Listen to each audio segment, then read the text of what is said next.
नमस्कार, आप देख रहे हैं CTV बिहार और मैं हूं आपके साथ। सरकार जो है किसानों की आय दुगुनी करने की बात करती है और सरकार जो है लाख दावा करती है कि हमने प्रधानमंत्री सिंचाई योजना शुरू किया है। तो आप सिंचाई का लगातार वीडियो हमारे साथ देख रहे हैं, जहां पर हम जो है आपको लगातार दिखा रहे हैं कि प्रखंड क्षेत्र में कुल 28 नलकूप थे, जहां पर 26 के 26 बंद पड़े।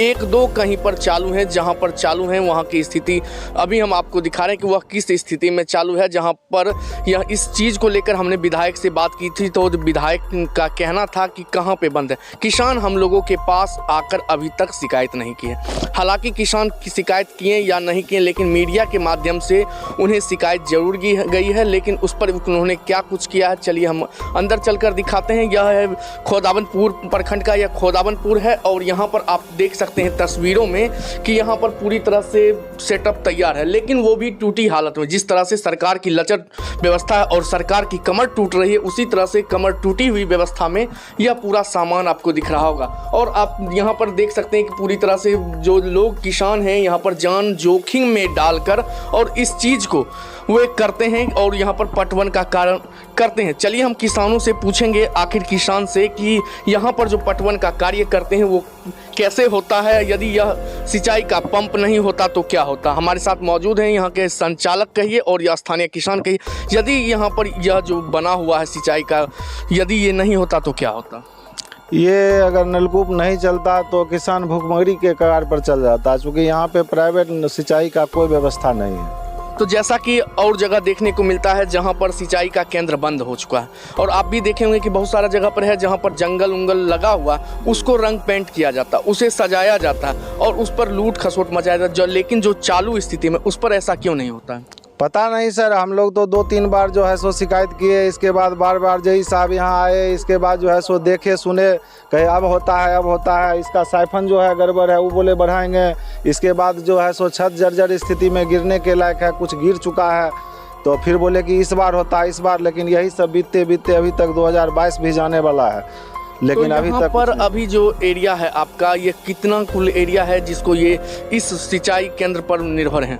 10 से 12 एकड़ जमीन जो है सो ये नलकूप जो है सो सिंचाई करता है। मतलब कि कुल मिलाकर यह सुनने में आ रही है कि जिस तरह सरकार फेल हो चुकी है, गठबंधन की सरकार हो या महागठबंधन की सरकार बनाते हैं और जिस तरह से वो फेल होते जाते हैं, जिस तरह उनका शराबबंदी फेल हो रहा है, उसी तरह अन्नदाता किसान की भी योजना फेल होती जमीन पर दिख रही है। चलिए हम किसान से बात करेंगे जिसे लोग अन्नदाता भी कहते हैं, और खासकर आपको बता दें कि आज किसान दिवस भी है और किसान दिवस पर यह मायूसी किसानों की क्या है, मतलब क्या समस्या है आप लोगों को? समस्या यहाँ तो जो है पटवन की है। पटवन जब मोटर जल जाता है तो कोई हमें जो है ना मोटर लगाने के लिए जेई को या किसी को कहते हैं तो कोई लगाने के लिए तैयार नहीं था।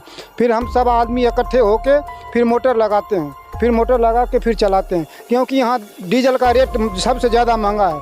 डीजल अगर प्राइवेट से पटाने के लिए सोचते हैं तो 200 रुपये घंटा लगता है। वो एक कट्ठा खेत पटाता है हमारा जो है। जैसा कि यहाँ पर कभी मोटर जल जाता है या कोई भी कारण हो, तो इसको आप लोग किस तरह से सॉर्ट आउट करते हैं? इसको हम जो है मोटर लगाते हैं, सारे आदमी चंदा मिल के, चंदा 100 आदमी खेत पड़ता है, 100 आदमी से पैसा इकट्ठा करके 500 हज़ार करके लेते हैं और मोटर फिर डालते हैं फिर चलाते हैं। तो क्या लग रहा है कि जैसे ऐसा नहीं कि सरकार जो है दोहरी नीति अपना रही है, जब खेती में यूरिया का कम होता उस समय यूरिया क्षेत्र से गायब हो जाता है, हाँ। जिस समय पटवन का समय होता है उस समय पंप खराब हो जाता है। ये सरकार जो है ना PM जो है कहते हैं हम ये करते हैं किसान के लिए जो है हम लोग तो भूखमरी पे कगार पे हैं ही, और ये अगर ये सिंचाई बंद हो जाएगा तो और हम भूखमरी हो जाएंगे। यहाँ पर कोई निजी नलकूप नहीं है? कोई निजी नहीं है। निजी है तो 200 रुपये घंटा कहता है, बहुत दूर में है, वहाँ से लाते 200 रुपये में एक कट्ठे खेत पटाता है। वो तो हमें जितना कमाई नहीं उतना, और ऊपर से कर्ज। मतलब सरकार जो दावा कर रही है कि हमारी हम जो है किसानों का आय दुगुनी कर रही है, झूठा वादा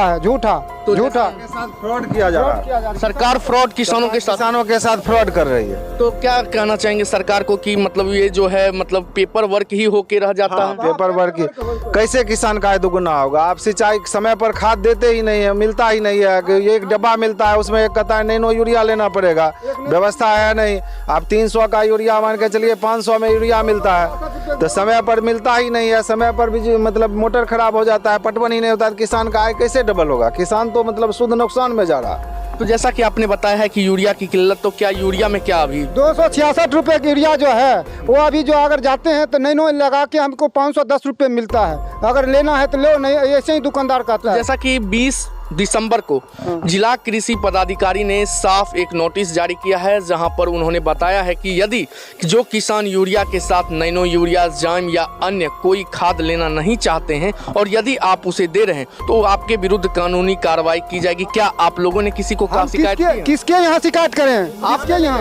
आप प्रखंड दुकान जैसे प्रखंड नहीं समझता, प्रखंड सुनता नहीं है। आपने कभी किया है? हाँ किए, बोलते हैं बोलते हैं तो कहता लेना है तो लो, नहीं तो जाओ जाओ, मेरे पास जैसा कि आपने देख लिया है कि हमारे पीछे जैसा है, आप चारों तरफ खेती खेत देख रहे होंगे और यहाँ की एक ही निर्भरता है जहाँ पर भारत सरकार जो है आत्मनिर्भर किसान को बना रही है। और यह आत्मनिर्भर ही तो बन तो जरूर रहा है, लेकिन अपने बल बदौलत पर, न कि सरकार इन्हें आत्म बदौलत पर बनाती है। बेगूसराय से CTV के लिए अभिषेक कुमार सिन्हा की रिपोर्ट।